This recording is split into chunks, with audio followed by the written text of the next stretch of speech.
go as slow as possible and make sure that everybody follows the technique and the problem.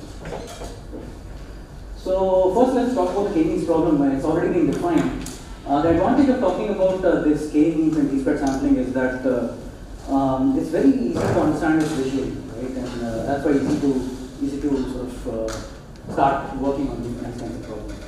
Right, so what is the K-means problem? We are given n points in our domain, and then in integer k, you have to find k points, which are called centers, so that the sum of squared Euclidean distance of each point in X to its closest center in C is n.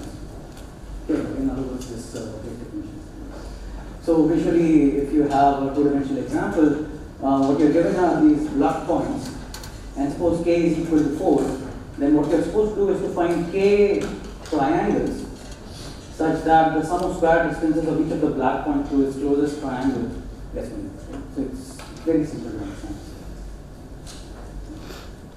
Okay, so now this problem, complexity-wise, it's well understood. A lot of things are understood about this problem. For example, if you talk about the lower bounds, then it's known that it's NP hard for any interesting choice of the parameters of the problem. It's k greater than equal to 2, d greater than equal to, this problem becomes NP hard.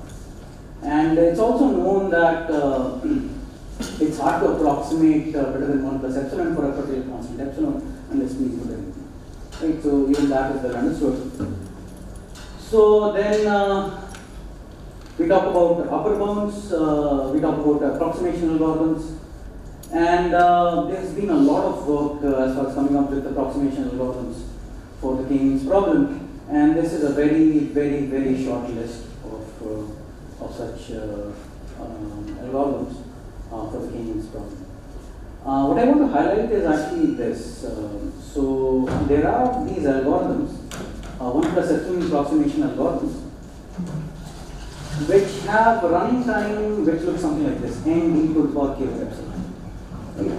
And what I want to highlight is note that in the computer science literature we use the bibliography, this kind of bibliography, right? So you note that none of the letters are matching across different publications, and yet this running time matches. So maybe I want to address this issue. So why do people working on completely different ideas were coming up with the same running time for this one perception? Okay, so if time permits, I'll try to address that. Okay. So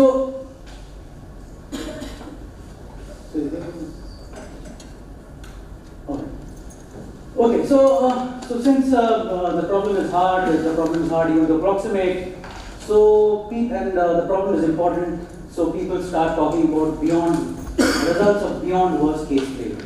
Okay, and in this context, there are various ideas that people have tried in the beyond worst case kind of results for the K-means problem. For example, we could talk about what about if the clusters are a mixture of Gaussians, and can you recover these mixture of Gaussians? Another idea is clustering under separation. Okay, so you assume that you work with the promise that the data set is separable, that means the clusters are separable in some sense. And separation, stability, these are sort of equivalent concepts, right? You can see it as a stability, you can work with separation, these are roughly equivalent. The working philosophy, as Amit also talked about a little bit, the working philosophy of clustering under separation is that the data set is clusterable only when it satisfies some separation. If it does not satisfy some separation, then maybe the data set cannot be called clusterable. So why are we even trying to cluster? And there are various notions of separation or stability. So RSS, BBG, Amit pointed out BBG, and the list goes on and on and on. So there's so many notions of separation and stability, and people have worked with those notions. Okay. But what I want to talk about is an idea that was more recently pitched, and this idea is called clustering in a semi-supervised setting. So here, what you work with is that the clustering algorithm is allowed to make certain queries during its execution. Okay. And one of the notions that people talk about in this particular setting, clustering under semi-supervised setting, is the semi-supervised active clustering model, where the clustering algorithm is given the dataset X, integer K, and it can make some same cluster queries. Okay, so during its execution, what it can do, what it's allowed to do, is to ask an oracle, here are 2 points, do they belong to the same octet cluster, or do they belong to a different octet cluster? So for example, if the oracle is given these 2 points, then it will return a yes answer. If it is given this and this, then it returns a no answer. Now, I want to argue, well, it's not an argument. I would just want to say that it's not a completely outrageous idea. It's a little bit outrageous, right? So, a limited number of such queries, or some weaker version of such queries, may be feasible in certain settings, especially in the k-means setting, especially in the clustering kind of setting. Why? Because what are you trying to do? Suppose you're trying to cluster images, right? So into cats and dogs or something. Right? So what you can do is you can set up a crowdsourcing platform and show a person, do these 2 images belong to the cats, or do they belong to different kind of animals? Right? So it's these kinds of same cluster queries might not be too outrageous, right? You can set up these things, right? But then what I'm saying here is very strong, right? So a person can say, yeah, these 2 belong to different animals, but a person can't say that these 2 belong to the same octal cluster, right? So that is that is the outrageous part. But still, we have to start somewhere with this kind of idea and see how much we can take, how further we can take this idea, push this idea.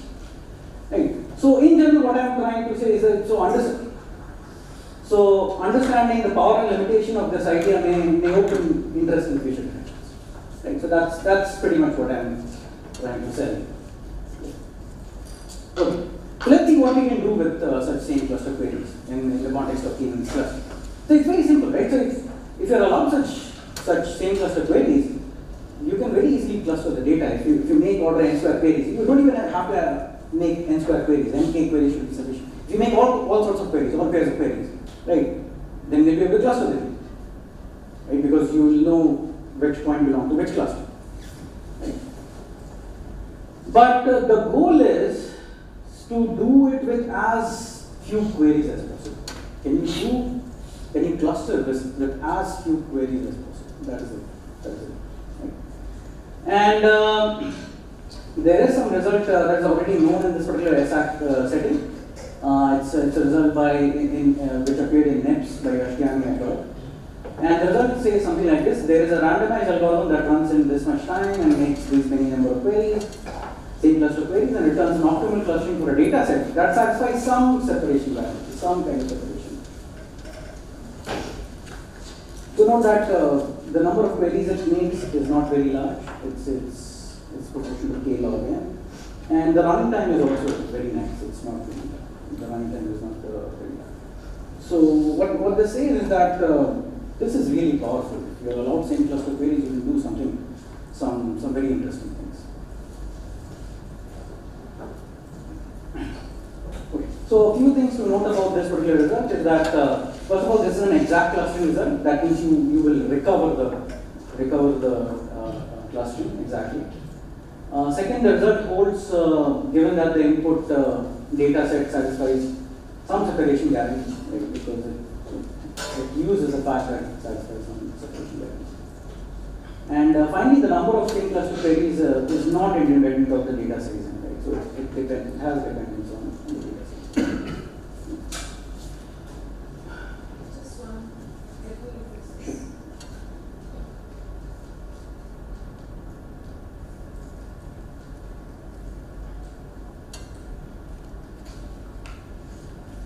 So since I'm talking about our results, so I'll just say that in this particular context, what was our contribution in the works that we did? Well, we extended this thing, the whole theory, to approximation setting while removing the separation requirement. So that is what we did. So we give bounds on the number of same cluster queries, which interestingly is independent of the data size n, and we can extend it to something called right? Where we even if certain queries that we make are faulty, we can still do something interesting. We can output clustering that is interesting. Okay, so let's see what our main results are. So our main result is that there is a randomized query algorithm that returns a 1 plus epsilon approximate clustering for any given data. The algorithm runs in this much time while making poly k over epsilon 2. Now this is interesting. Note that the running time is you can get arbitrarily close to the optimal, and you make only poly k over epsilon number of queries, and your running time is polynomial in all the parameters, right? So n d k epsilon.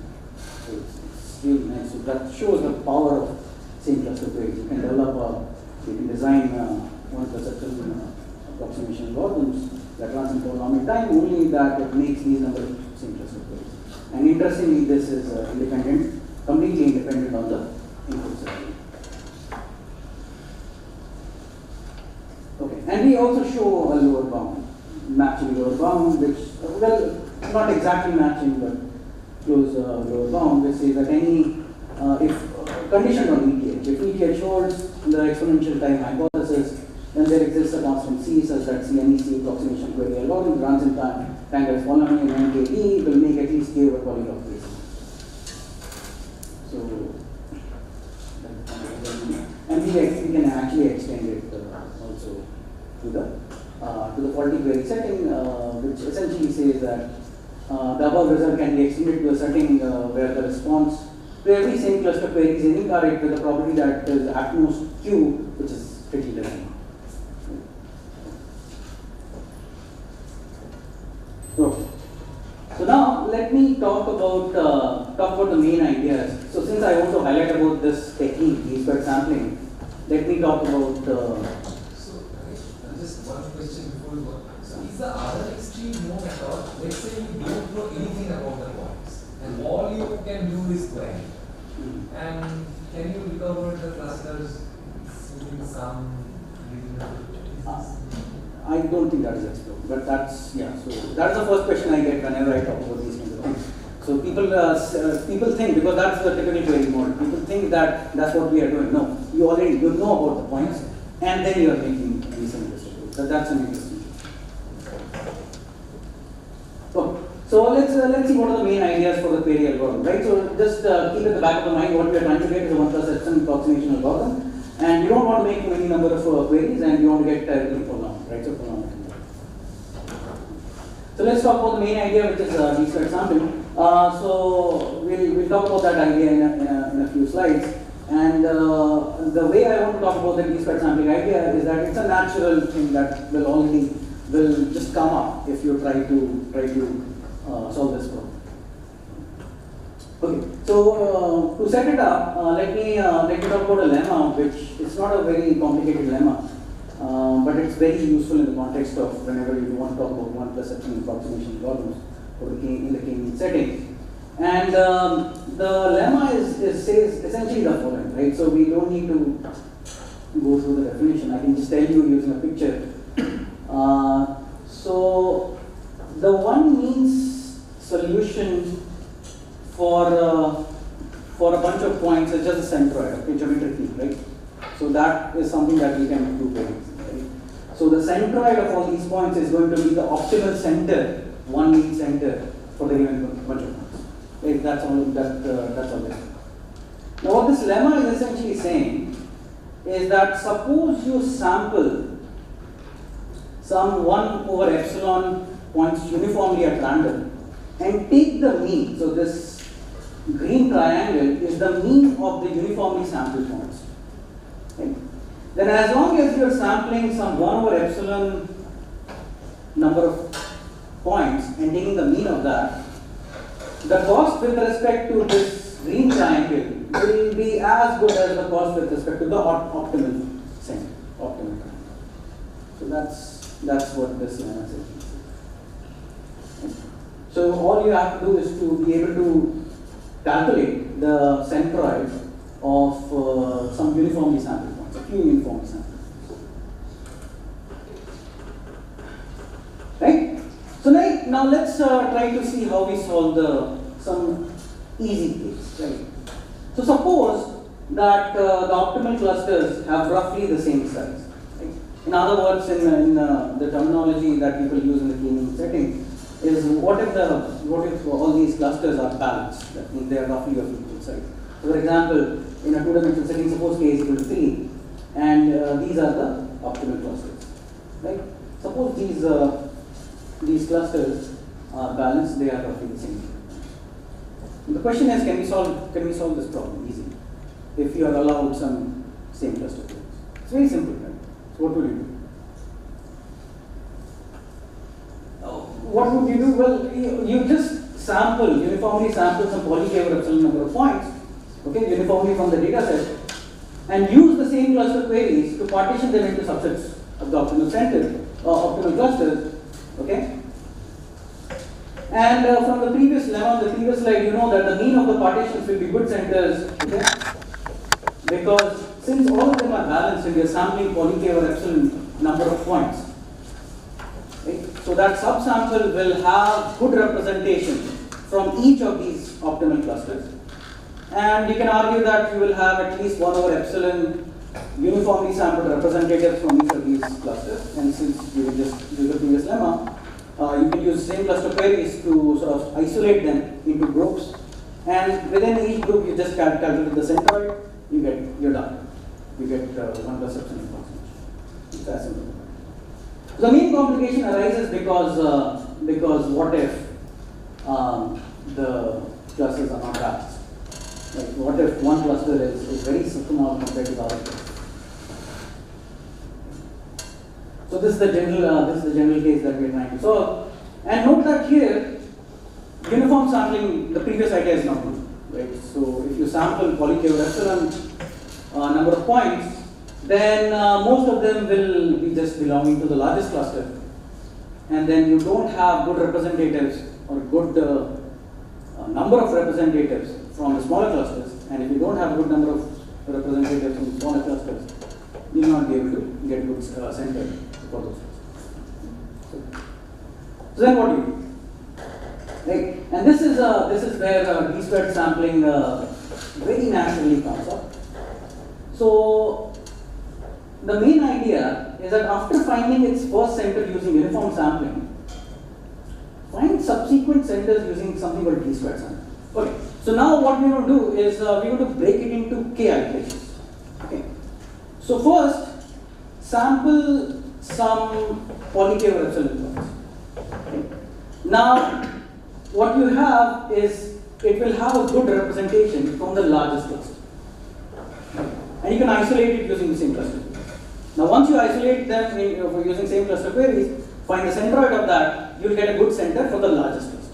Right? So you sample poly-k over epsilon, you isolate the points from the largest cluster, take the centroid, you will get a good blue triangle. That is a good center for the largest cluster. Now you cannot continue the procedure, because again, if you uniformly sample, then you will not get a good representative from this green and this red cluster. Right? Now, what is natural is somehow build a sampling procedure which boosts the probability of sampling from these green and this red cluster. So that's what it is. Right? So that's the idea of D-squared sampling. It's a biased sampling that gives preference to points that are far from the already chosen sample. Right? So that means you're going to sample a point. The point being sampled, the probability of point being sampled is proportional to the squared Euclidean distance of this point from the previously chosen center. So you've already found a good blue triangle here, a good center for this blue cluster. Right? Now, with respect to that blue triangle, with respect to that center, we do a D-squared sampling, which gives preference to points which are located further. Right? So now if you sample using D-squared sampling, you will get good representatives from clusters that are further away. Right? Because you have really boosted up the probability of sampling from clusters. Okay? And now you can just continue. All you have to do, instead of do it in k rounds, k iterations, But in every iteration, instead of uniformly sampling, do d-squared sampling. So in the first iteration, d-squared sampling just boils down to uniform sampling. You find a good blue triangle for this blue cluster. You do a d-squared sampling. Now the probability of sampling from this and this is large, so that means getting good representatives from that cluster is large.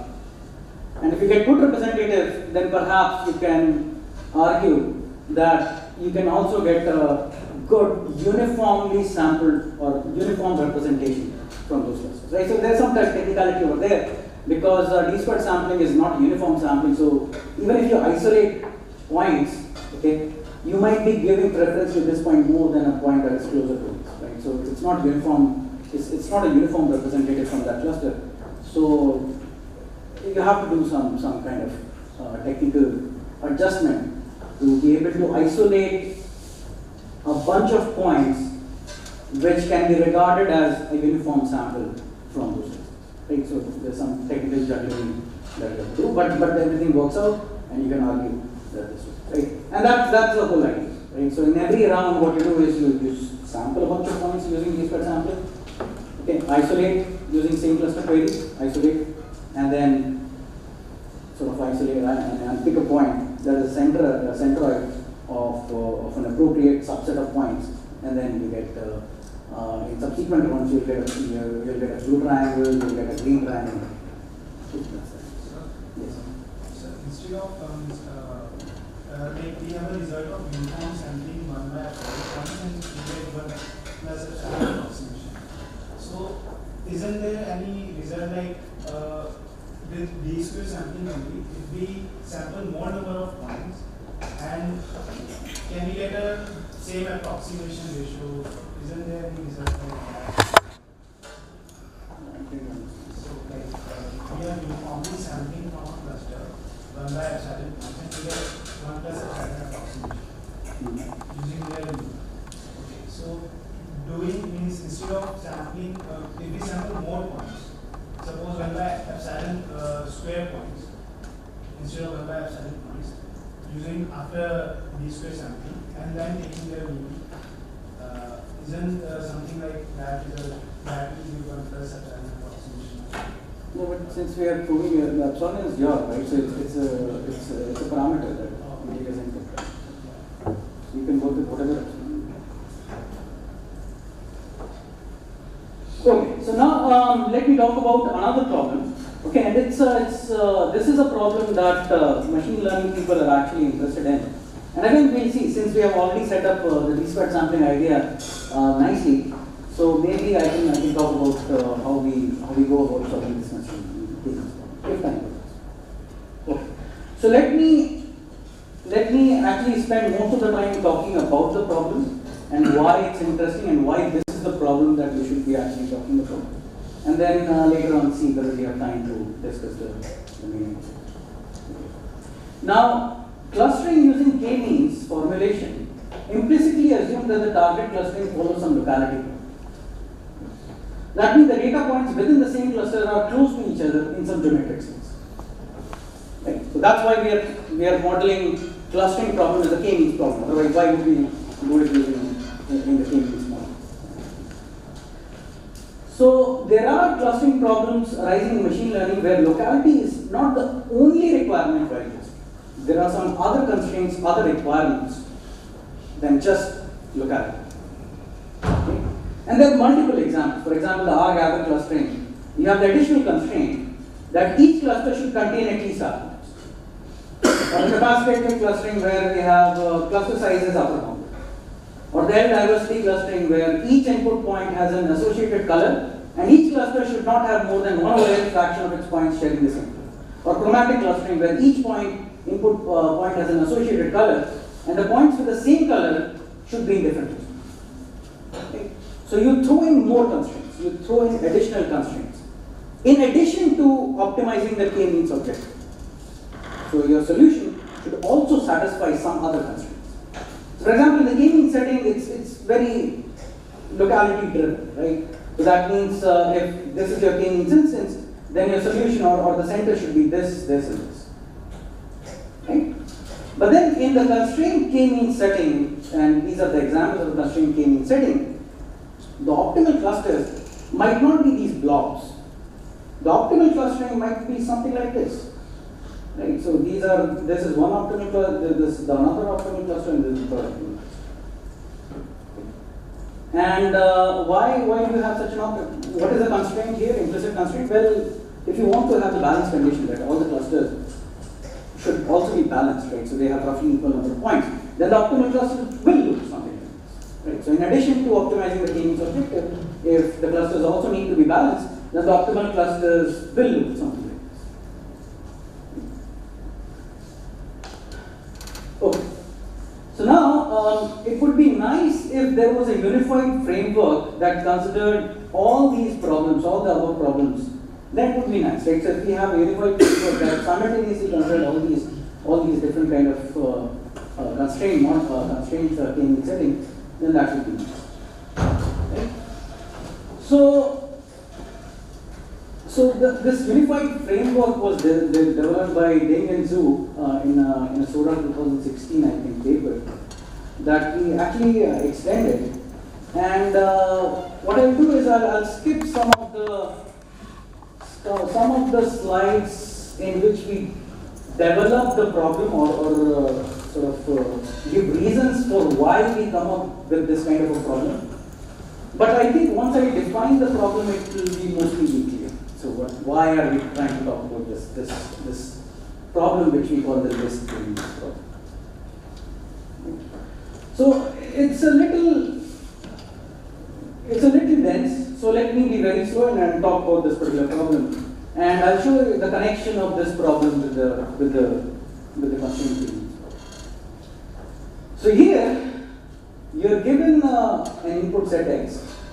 You're given a k as an integer and epsilon, and x1, x2 up till xk be an arbitrary partition of x. Okay, so let x be the data set, k be an integer, epsilon, and this be an arbitrary partition of x. Now, given x, k, and epsilon, your goal is to find the list of k centers, C1 to capital, C1 to capital Ca. Now, note that each one of them is a set of k centers. Such that for at least one index j, okay, we have this. If you sum up over all k and sum up over all the partitions, and you do x minus c of I, where what is ci? Well, this j that you have one element in the list, and that element is a set of k centers. Now, if you sum up the square distance of every point in a partition to its corresponding center, then that is at most 1 plus epsilon times R. Where what is R? Well, R is just the sum of square distance of every point in every partition to its optimal center, which is the centroid of that point. Right? So, does this make sense? So now, why are we defining this problem in such a manner? Why, when we define the k-means problem, we never talked about outputting a list of k centers. We just talked about output exactly one k center. Okay. So why is the outputting a list necessary requirement? And that this question actually highlights something that is a little bit subtle in this particular problem definition. This outputting a list is actually a necessary requirement. Why? Because look, you are given x, k, and epsilon. You do not know what this partition is. It's an arbitrary partition, and you do not know what that partition is. Okay, you have no idea what the partition is. It could be a completely arbitrary partition of the data set, and yet you have to output k centers with respect to a partition that you don't know. So it's not possible. So just look at this example, right? So these are given a bunch of points. This could be one partition. This could be another way of partitioning. You don't know which partition it is. So you can't output a good center with respect to a partitioning that you don't know. If this were the partition, then these two are the good centers. And if these two are the partition, then these two are the good centers. So it's not possible for you to output a single set of k centers. But but it might still be possible to output a list of k centers such that whatever, so the partition is fixed. For that fixed partition, we are able to output a list of k centers such that at least one element of the list good with respect to that partition. Make sense? And now you can see that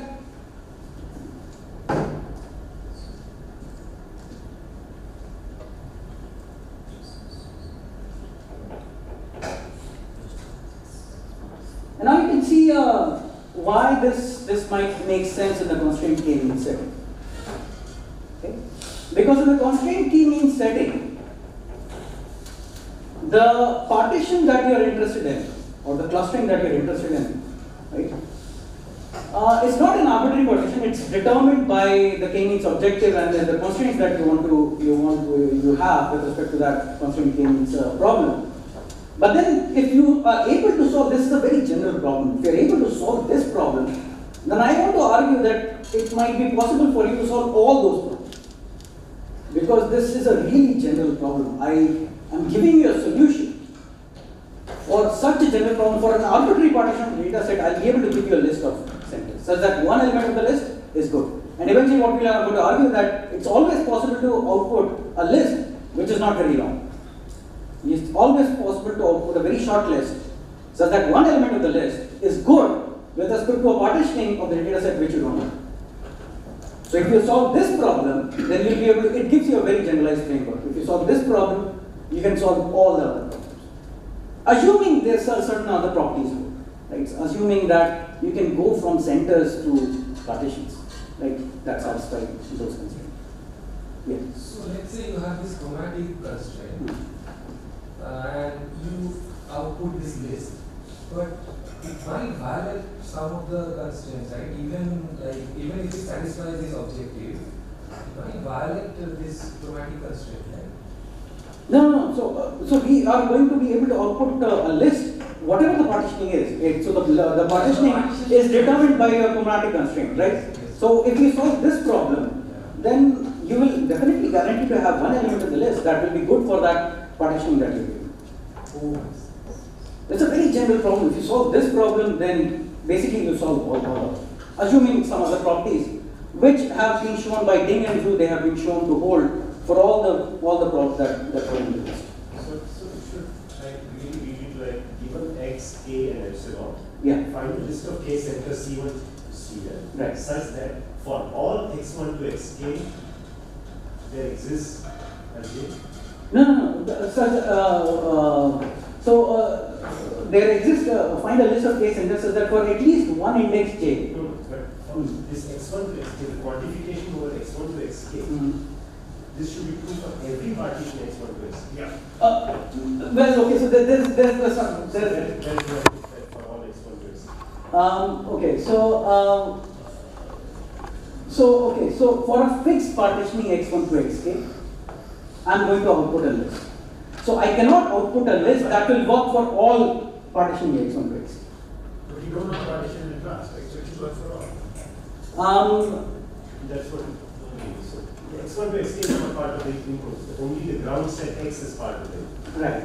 So you need to produce this list with the knowledge of only the ground set and the parameters. Okay, so it's randomized. So it works with certain properties. So what we are going to argue is that we are going to come up with a randomized algorithm that works with certain properties. But again, then for all x1 to xk, there is high probability there will exist a j. Right. For all x1 to xk, with high probability, there exists a list such that this property exists.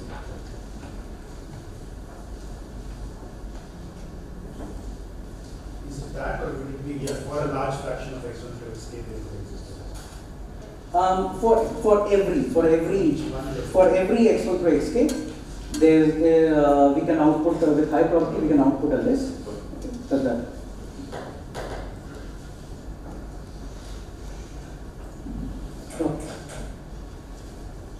Okay, so now we can also formulate an existential question related to the size of such a list.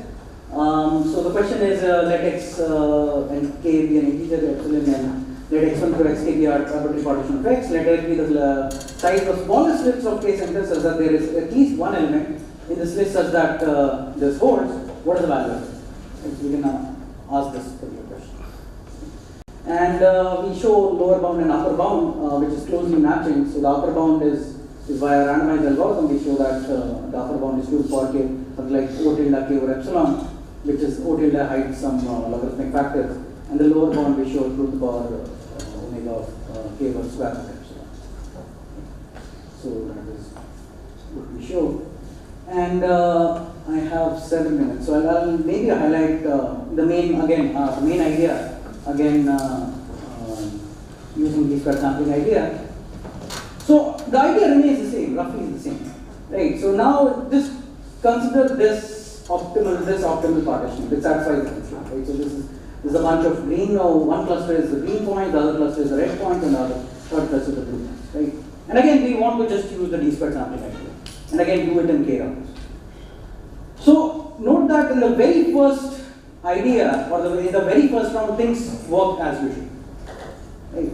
So what we want to do is to find good centers for the blue points, good centers for the green points, good center for the centers for the red points. Now we start by sampling uniformly at random and consider all possible subsets. So we sample uniformly at random, some poly k over epsilon 1, and consider all possible subsets of size 1 over epsilon. Now one of these subsets behave like a uniform sample from the largest cluster, and hence its centroid is going to be good for this. So just imagine that you sample these black points, uniformly sample. Now what you will have is that one of these subsets, that means these red points, will be a uniform sample from the largest cluster, which is basically the blue points. And hence if you take the centroid of that will give you a good center for the blue points. Right? Now we are done with the largest cluster. We have found a good blue center for the blue points, and now we are going to do a d-squared sampling. Right? So since we were working with d-squared sampling, now we work with d-squared sampling. So the query model, how do you know which point belongs to what cluster? we don't, right? So now we have the power of, since we are not developing a polynomial time algorithm, now we are talking about an algorithm that is n times d times 2 to the power k over epsilon. Right. So yeah, so we are just going to try out all possible. How do you find the cluster? Oh, so I uniformly sample some poly k over epsilon points, and then I try all possible subsets of size 1 over epsilon. All possible subsets, And then I argue that one of them will be a uniform sample from the largest cluster. Take its center. Ultimately, we'll have to try out all possible centroids and continue. So that's why the blow up into the power k over epsilon happens. But that's how we discriminate. So you have found a good center. Now you do a d-squared sampling. But the problem is, due to poor separability, none of the subsets behave like a uniform sample from the second cluster. Okay, so just imagine the second cluster is either a green or a red one, right? Now why, if you do a d-squared sampling, why isn't this sample, okay, none of the subsets behave like a uniform sample from these red or the green points, right? Because note that these points have a very small probability of being selected. Some of these red and green points may be very, very close to the first blue center. So the probability of them being sampled is actually 0. And the lemma says that we need uniformly sampled representatives from a cluster to be able to get a good center. And that property fails, right? Because you have points that are very, very close to it, maybe very close. Right? So the typical d-squared sampling may not work. Right? So we may end up not obtaining a good center. So if we all try out all possible subsets, if you look at the best subset, then you will get a center which is somewhere over here, which is not a good center for this particular red cluster. The good center will be somewhere over here. Right? You are an H. Yeah, even with respect to time, I understand. Okay, so this is an undesirable result. Okay. So let's go back. So the reason that d-squared sampling is unable to pick uniform samples from the second cluster is that some points of the cluster is close to the first chosen center. So what we do is create multiple copies of the first center and add it to the set of points from which all possible subsets are considered. It's a very natural idea. That's what you do, right?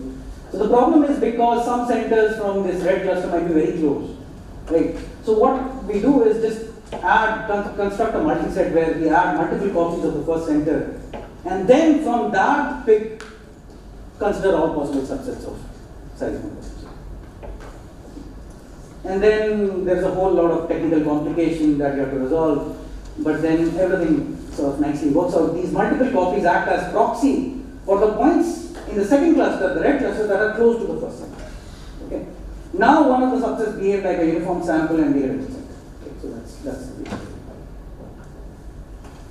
Okay. And now we just repeat. So you form the good center, the second good center, and then you just.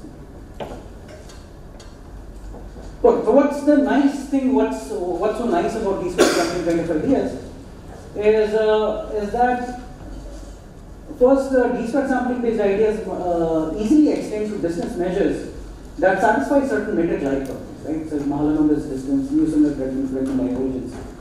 So the whole argument, if you just look at the analysis, the properties that we use are very basic properties like approximate triangular inequality, approximate symmetry, those kinds of, and as long as your distance measure satisfies those properties, the whole analysis just works out, right? So instead of doing a D2 sampling, you just do a D-sampling where D is the distance measure that way, right? And all the analysis just falls into place, everything falls into place, you get exact same result, right? So it simultaneously gives you a result with respect to various kinds of distance measures for the K-means and K-means.